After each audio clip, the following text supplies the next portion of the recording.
to shake off the funk and get down here at the Bible Recap Podcast.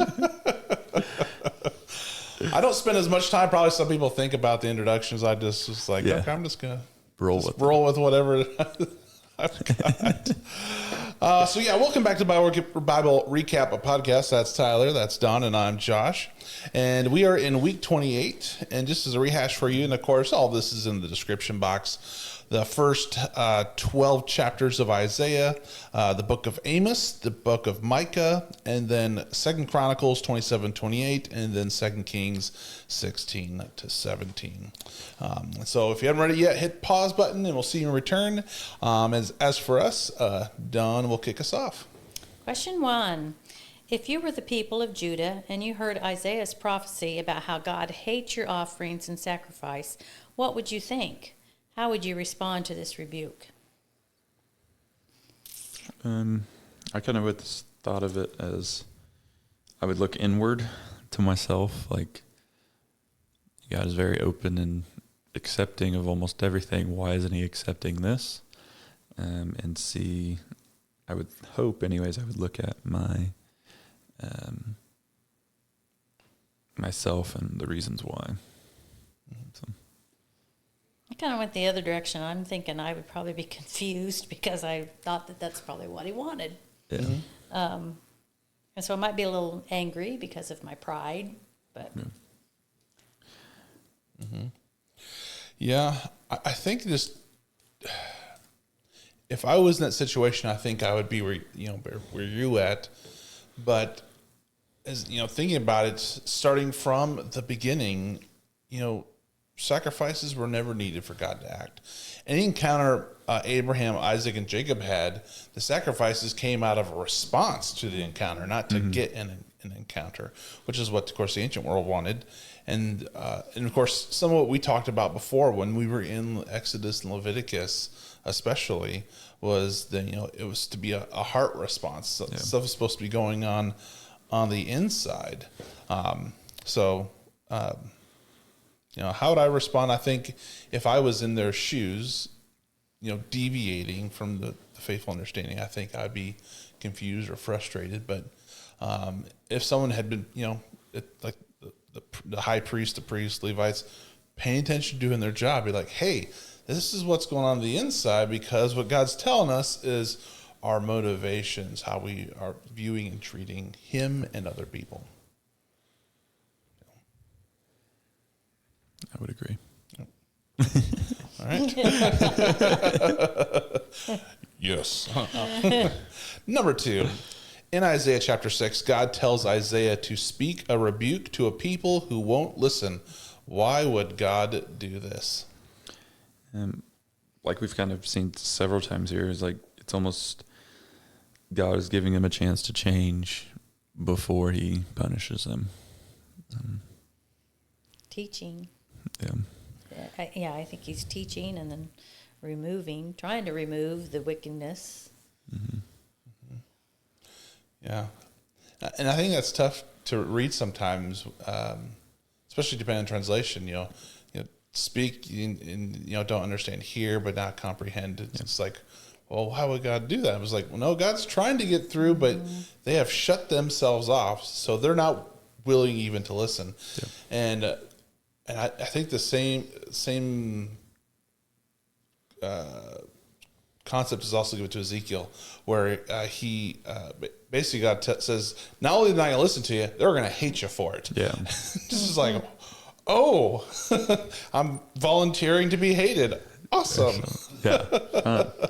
But also testifies to the faithfulness of the prophets, to be willing to go speak to people who won't listen, to talk to people who won't understand what you're saying, and even to be hated for sharing the word of God. Yeah. It's a tough one. That's a face. Yeah. Well, All right.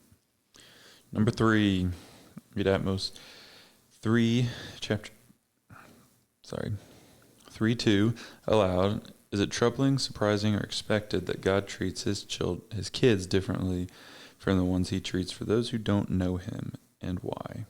I've got 3 verse 2 up. Yeah. You only have I chosen among all the families of earth. Therefore, I will punish you for all your iniquities. To me, it's expected. It's that exactly what I said. Expected. Yeah. Well, it's just kind of like we've used the analogy of a parent to children. You expect a teenager to know not to throw the flour on the floor, where you don't expect a 2-year-old to know that. Mm-hmm. It's kind of the analogy I kept going with in my head. These people know God. They know right from wrong. You hold someone accountable when they know better. Well, we talked about that last week too. Yeah, and I think 2 weeks before of that. all the peoples of the earth, they should know better. Yeah. Because they've got the scriptures. They've had verbal commands. Yes. And I think sometimes as a parent or as God, he knows we can handle it. Just like a parent, when they're punishing, they know that child can handle it because they do know better. Mm-hmm. They should know it's expected. Mm-hmm. Yeah. And of course, she highlights also in her book that when God lays out what the punishments are going to be, they'll come out a little differently for the believers, non-Israelites, compared to when he focuses on Israel and Judah. Got kind of a story on that a little bit with my daughter, and she was in high school playing basketball, and her coach was a great coach. But Johnny specifically went to her and said, because the team, would struggle from time to time. And he'd say, if you need somebody to make an example of, even though it really wasn't Lindsay that should have been made the example of, he said, use her because she can handle it. Of course, that drove Lindsay crazy. Yeah. Because his dad had given the coach permission to yell at her for something that maybe she wasn't doing, but to teach the whole team a lesson. But I just think about that with Johnny had enough faith in his daughter that she could handle the criticism, even though maybe it wasn't completely directed at her. Mm-hmm. So I think that was the same response to this. God wasn't maybe necessarily, but we were going to take the brunt of it. Yeah. Well, and they were warned. Yeah. In Deuteronomy and in Joshua. Because both of them say, when you mess up, here's what's going to happen. You're going to get kicked out of the land because this is a gift. And if you don't respect me or the gift, then you don't get to keep the gift. And so, they were warned, all the way back then, starting with Moses, that if you become unfaithful, if you do not obey, if you do not regard me as God is holy, then you are going to lose the Holy Land. So. And it's happening. Yeah. Through this whole series here. All right, 4. In all the woes and rebukes of the book of Amos, what themes did you notice? What seems to be especially heavy on God's heart during this time? What does that reveal to you about God's heart? It looks like they're making the mistakes their ancestors did and their ancestors before them. And I think God is seeing the mistakes over and over again and is finally kind of fed up, but he's giving them another chance to make right. It's kind of like what we said there. I've said before, he's doing what's best for the entire people, not just the few that need punished. I think it's kind of revealing of his heart that, again, he is doing what's best for all people, not just the few. I think also I put God human, probably too much in a lot of this, but they continue to reject him. And so to me, it has to be discouraging. It's just like, how many times do I have to tell them I'm who I am, and this is why? So it has to be discouraging and hurtful. I don't know if God gets hurt, but I would think that's where his heart could have laid. I don't know. Well, if God is love, rejection. Yeah, it's a part of it. Mm-hmm. the themes in Amos and of course throughout all the prophets, we're going to see quite a bit of similar themes. And of course, as we get into Isaiah, and I know I'm pivoting to Isaiah, is the concern God has for the poor, whether it's the widow and the orphan. And of course, the failure of the leaders, not just the king, but of the leaders, the shepherds of Israel, who they're supposed to be watching out for one another, who are usurping the lands, because when God put them in, as she puts also in the book, everything was allotted, everyone was to have what theirs, but greed and envy and all that stuff just took over, and now that people are living on the streets, being rejected, and of course the rejection of God's commands, where their relationship with Him, they've pursued other gods and the other practices, and so basically we see the complete violation of the great commandments that Jesus tells us: love Him and love others. And of course, in Amos, he also goes into some specificity on how the nations have treated each other. Yeah, and it's like because he already talked to Edom before. It's like, your brothers, you should not be looking to the downfall of your brother. And so, and what we're going to see, and this is kind of hashtag, spoiler alert, some of the things when God raises up the Assyrians and the Babylonians and he uses them to judge, we're also see language where God says, you went too far with how I was going to use you. So now you are going to be wiped out now. Yeah.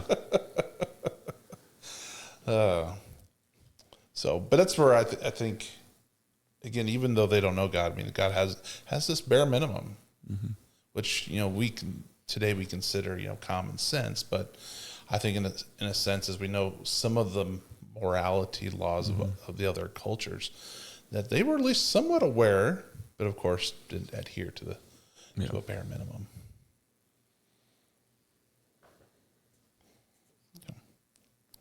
All right. My turn? I think so. It's you. Number 5. Read Isaiah chapter 12, verses 1 to 2 aloud. Do you feel and believe this? If so, what's one way you've seen God's strength show up in your life? What song has He given you to sing? All right. In that day you will say, I will praise you, Lord, throughout. You were angry with me, your anger was turned away, and you have comforted me. Surely God is my salvation. I will trust and not be afraid. The Lord Himself is the strength of my defense. He has become my salvation. I do feel and believe this.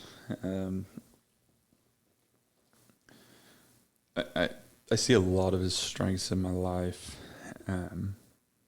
with my wife, my kids, to be able to see and love them, obviously, as part of the strength. But I think one of the songs He has given me, which it kind of makes, but kind of this podcast has helped me become more confident in my faith and be more proclaiming of it, not afraid to speak up, whereas before I would just sit and listen when it came to faith. So, yeah. That's a good answer. I didn't really have an answer. But after hearing you, I think I see it daily. I know that the strength that I have sometimes to get through things is because of Him. But here's my downfall. I don't acknowledge that every day. But I realize it is Him. Yep. Just like we're talking about me being in a funk. I know the only way I can get out of that funk is His strength. I have to find the joy. Yeah. And sometimes it just takes that for you to realize how lucky and how blessed you are, and it is because of Him. That's the most, the little things are the most taken advantage of, I feel like, in our lives. It's every day, but you take advantage of it until they're not there anymore. Mm-hmm. Well, and then what do they mean by, like, what song has He given you to sing? Is it just not necessarily a song, Or does she truly mean a song? I don't think she means literally a song. So, I mean, I think of my mother-in-law. She, when somebody asks her how she's doing, she'll proclaim, "Oh, it's a beautiful day because God made it." I mean, to me, that is her song or her love language back to Him, because she has put that, given that praise back to Him. Yeah. I guess that's what she means. Yeah. The Lord I don't know. has given to me a special place to be. Well, sometimes, when I'm doing this late at night, I'm like, I don't know what she means. Yeah. Question mark. Been there. I'm on that on the next. See, one. I don't know. I don't think a literally song, but just something that. Let's use a different. I think she's just using the shout from the rooftop. Yeah. Something that you can't stop talking about, like your favorite restaurant, movie you just watched that you just loved, adore. I mean, when Top Gun Maverick came out, you were like, that movie's awesome, and probably, I heard that from like 40 different people. That and so. In a sense, that with our encounter with God, there's just something we can't shut up about. Just like for me, I mean, I referenced the revival, well, probably most of the podcasts. Yeah. And so my song is how God works and moves in the ordinary, but also still in the miraculous. Yeah. Since that's my song. Yeah. I just don't have a record deal. It's coming. Oh no.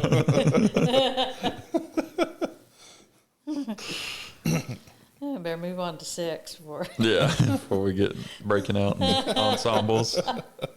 Back from the dead, I'm a sleeper, done slumbering. Pass me the mic so I might stop mumbling. If I crumble like a cracker, I'll fall like a leaf. But the hole in my soul's getting filled underneath. So whether you're a winner or a loser by the number, everyone knows the tide goes to the runner. So lace up your socks, get yourself in this race. This year, things gonna set a new pace. Hey now, that's a Toby Mac song.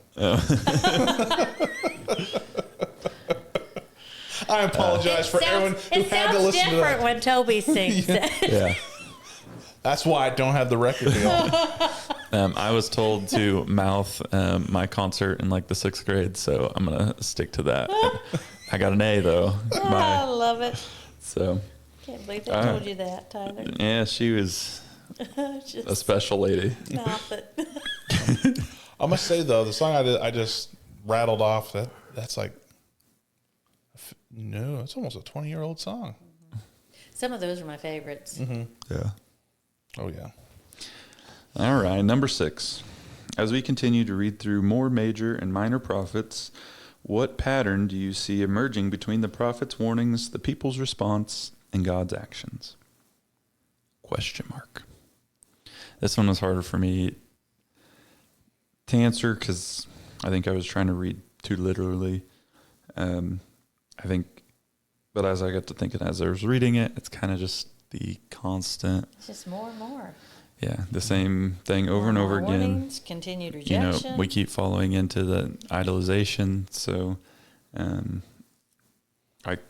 now they're more worried about pagan rituals than actual God, whereas, back in Exodus and Moses, they had the golden calf. We had the golden calf again a couple weeks ago. Mm-hmm. And then it's God strikes down. People fix themselves for a short time, and then we're right back to where it is. So It's just an awful cycle. Yeah.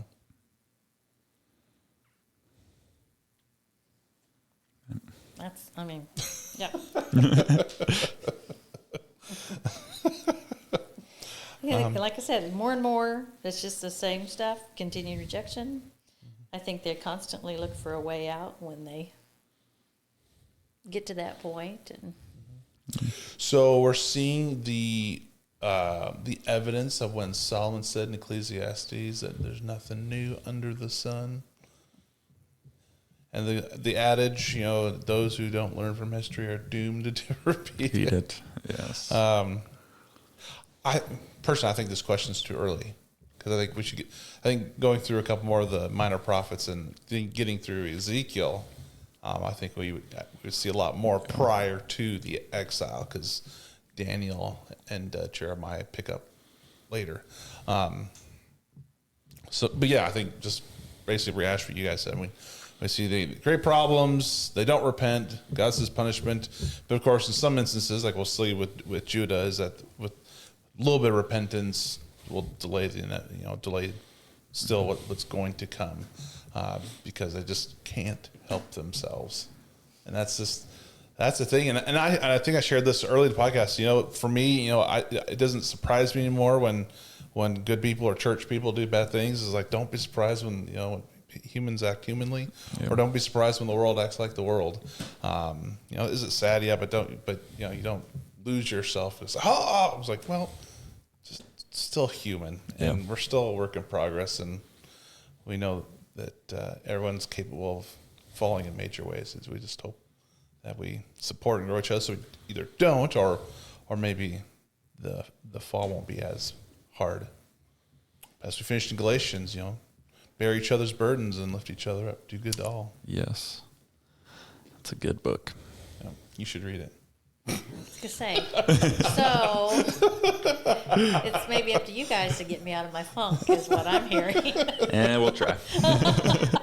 We'll play some of that funky Jesus music also by Toby Mac. We also decided that it's not just on other people to help you out in Galatians. I said I'm trying to. We're here to help you, though. Because carry your own load too. Yeah. So it's a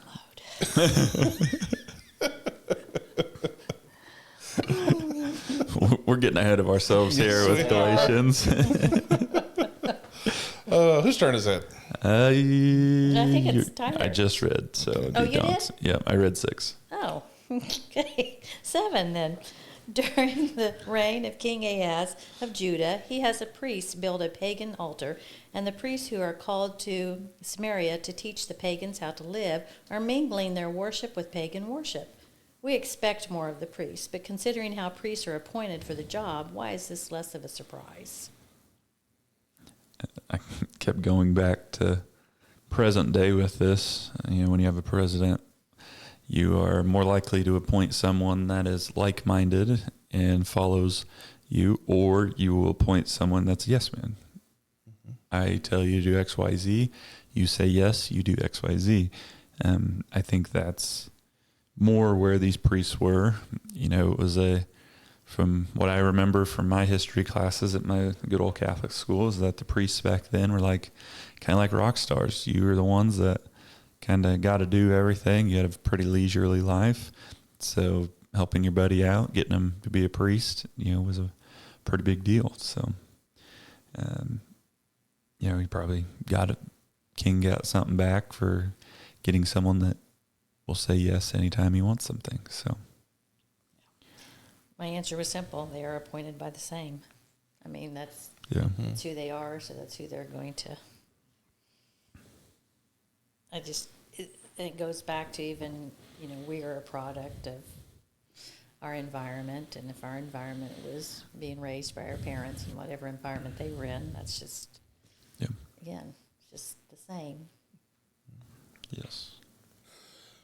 We can forget that some small compromises can grow into big compromises and to complete, even moral failings. I mean, just this last week, there was a pastor in Kansas City who attempted murder, wife and kids.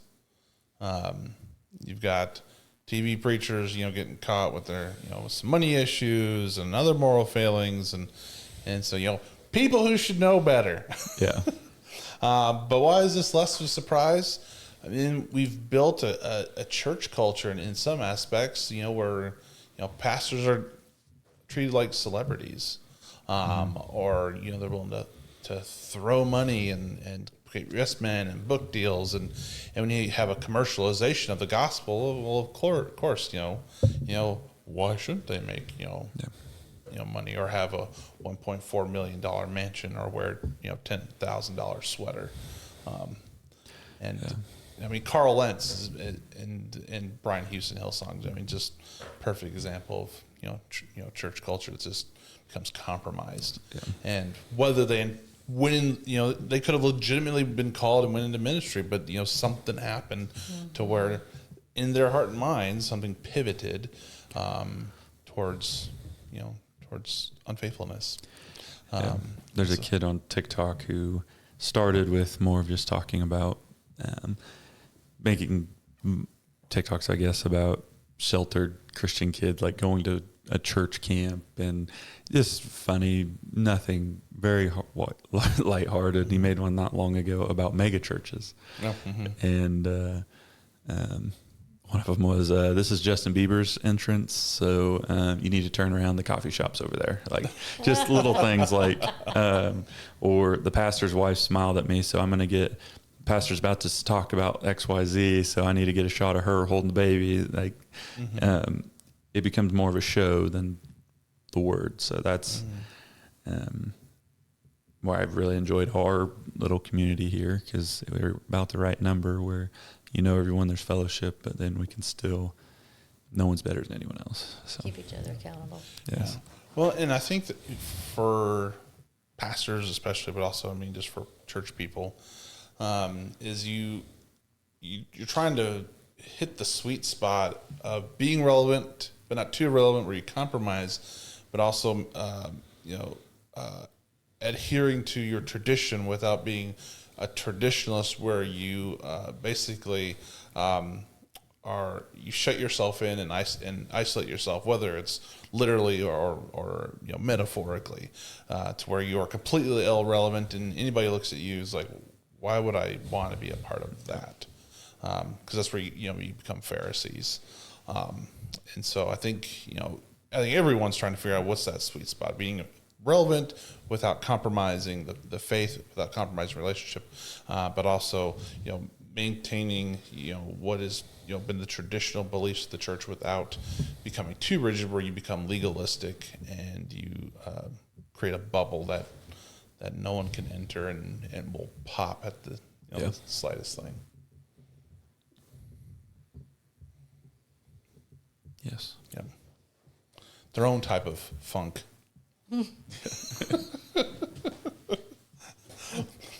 Got to thinking as I was saying, I was like, enunciation of that word on a podcast has got to be very important, because don't need to be accused of dropping F-bombs on a church podcast. Not today. All right. Our favorite question of the week, because it's the only one that stays the same. God shot. So at day 195.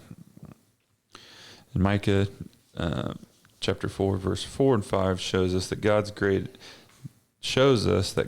greatness, not our own, is where our only. Sorry, I'm gonna start over.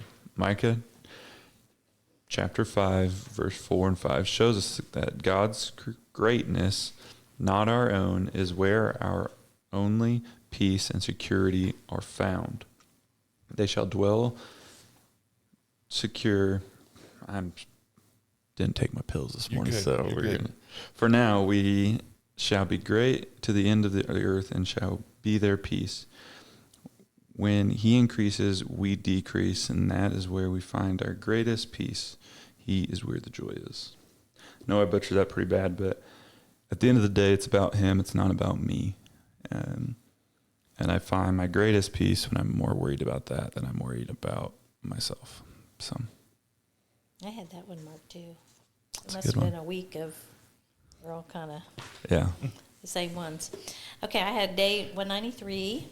When Amos describes the judgment of the day of the Lord, 8 through 10, the imagery and events are strung together like this. The land trembles, the sun goes down at noon, the earth is darkened in broad daylight, and a feast turns to mourning, like the mourning of the death of an only son.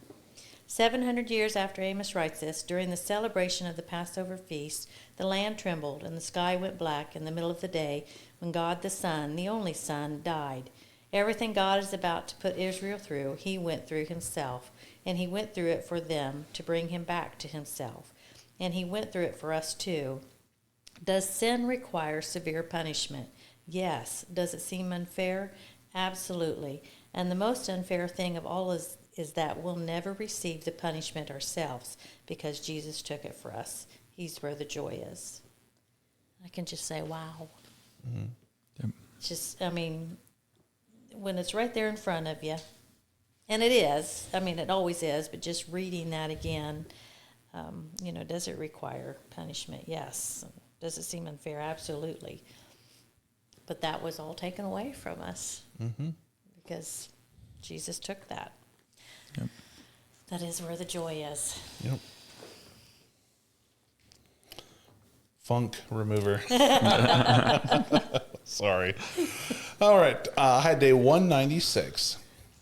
In the long, sad narrative of Israel's demise, God displays immense patience with his people. The Lord warned Israel and Judah by every prophet and every seer, saying, "Turn from your evil ways and keep my commandments and my statutes, in accordance with all the law that I commanded your fathers and that I sent to you by my servants the prophets." But they would not listen, but they were stubborn as their fathers had been, who did not believe the Lord their God. 2 Kings 17:13-14. God not only established his covenant with them and showed them how to live in relationship with himself, but he sent them multiple warnings over centuries when they continued to rebel against him.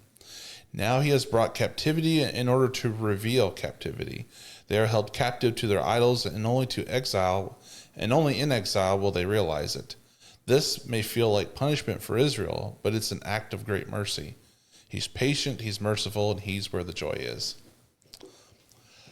In one of the readings, they made reference to Sodom and Gomorrah. And God could have wiped them out, start over from scratch. But his love and patience delays that. And one of the things I think is unique, and I think we talked about it when we were doing the Exodus, Leviticus, Numbers, Deuteronomy, is that this the soon to return to exile, which we'll read about in Isaiah in the prophecy, it will be a new Exodus. So in almost a sense, God's setting them up to say, all right,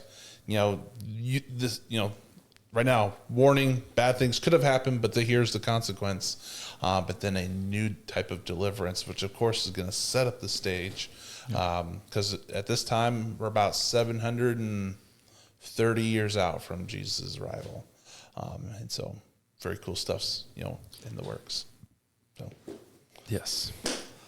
All right. Well, thank you guys again for joining us. Again, if you guys got any questions or comments, please go ahead and hit those in the comment section below. And of course, it's in the description box above. But I'll read for you what our reading is next week. And of course, it's week 29. We continue in Isaiah with chapters 13 to 30, and then 2 Chronicles 29 to 31, and I think that finishes 2 Chronicles.